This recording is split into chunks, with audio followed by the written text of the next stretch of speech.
All right. What was just kind of the vibe around practice today, considering just what happened yesterday?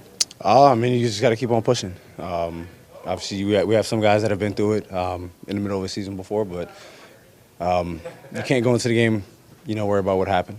We still got games to play. We still have plays to run. So we still go in there, and we just got to be ready to play. Yesterday, the news comes out. Just what was the reaction? Was it much of a shock to you guys? I mean, things happen, obviously, and, we didn't start the way that we wanted to, but a bit of a shock. But like I said, you got to keep pushing and keep playing. Just the way that this last couple of, like the last week and a half, 2 weeks, how do you guys snap out of that? And does a new voice potentially help with that? Yeah, I think sometimes it can. But for us, we have to be able to finish plays. We're getting a stop and giving up offensive rebound, and I think a lot of times teams have been scoring off of second chance points and things like that. So for us, we just have to be locked in and be ready to play. Do you even know what to expect from how much changes there can be, considering, obviously Alvin has been here, it's been his offense? Obviously, I think, some things have changed, but I don't think it's going to be like a big overhaul. But like I said, for us, it's just being ready to play. At the end of the day, that's what matters, if we have a coaching change or not. Aaron, you guys had a conversation yesterday as a team. Just how did that go? Was there anything you can share from that? I don't like talking about things that we talk about, but like I said, a vast majority of the things is just us going out there and playing the right way. You guys over the past few weeks had really kind of put it on yourselves, and you were trying to keep the heat away from Luke. Because of that, is there a feeling of like you let him down in a way or anything like that? A bit, but like I said, obviously, this is his business and things like that happen all the time. So as a player, you just got to be, ready to play no matter who's, on the bench or not. Was that pressure getting to you guys a little bit, just knowing what the circumstances were with him? At the end of the day, like I said, you have to be ready to play regardless of who's coaching.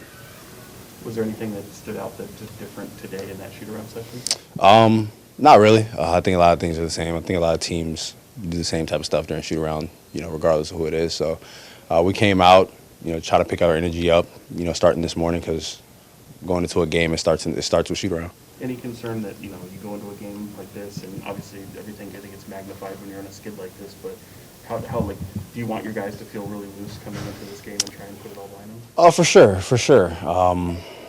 But like I say, like I've been saying, it's at the end of the day, we have to be ready to play, regardless of what's going on the outside, what's going on the inside. We still have the same guys that are going to step on the court, so those guys have to be ready. What's your view on the way you've been used this season?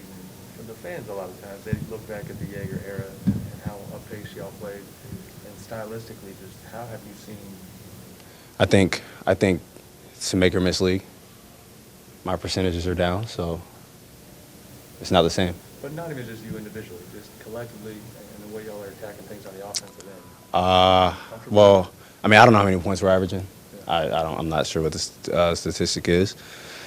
But the vibe, I think, like I said, it's still a make or miss league. If we're making shots, it's a whole different conversation. We'll do a couple more. Luke was, I thought, pretty consistent, like really from day one here with, the things he was stressing to you guys. Does that, when you hear that over and over, does it resonate the same after, you get into year 2, year 3 as it does early on?